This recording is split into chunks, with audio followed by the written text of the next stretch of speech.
इन दो हिंदू भाइयों ने हम मुसलमानों को कितना बड़ा सबक दिया है।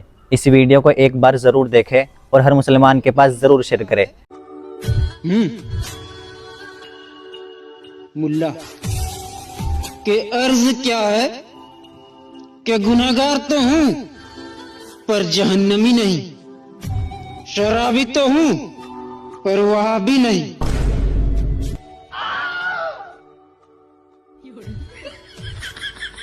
अबे बेवड़े, तुझे क्या मालूम बरेली और वहाबी के बारे में? साले काफिर कहीं के।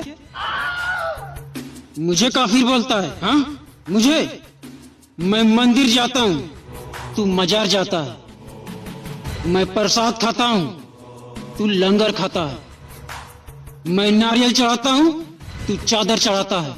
मैं आशीर्वाद लेता हूँ, तू मुराद लेता है। मैं हाथ जोड़ता हूँ, तू मत्था टेकता है। जब इन सब चीजों में कोई फर्क ही नहीं है तो तेरा मेरा भगवान अलग क्यों है? व्हाट्सएप यूनिवर्सिटी में एडमिशन क्या कर लिए हो? खुद को विद्वान समझ रहे हो? हमारे इस्लाम के बारे में तुझे मालूम ही क्या है? अरे इतना तो मुझे मालूम है ही कि तेरे नबी तो मस्जिद जाते थे, फिर तू क्यों मजार जाता है? तेरे नबी ने तो दुआ के लिए हाथ ऊपर उठाए थे, फिर तू क्यों कब्र पे जाके चिमटता है? तेरे नबी ने तो सिर्फ अल्लाह से मांगा, फिर तू क्यों मजारों पे जाके सिर फोड़ता है?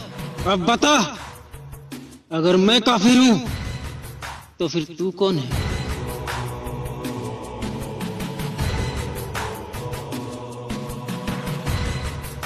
इस वीडियो को हर उस मुसलमान के पास शेयर करें जो कब्र के पुजारी हैं और अपने आप को मुसलमान कहलाते हैं।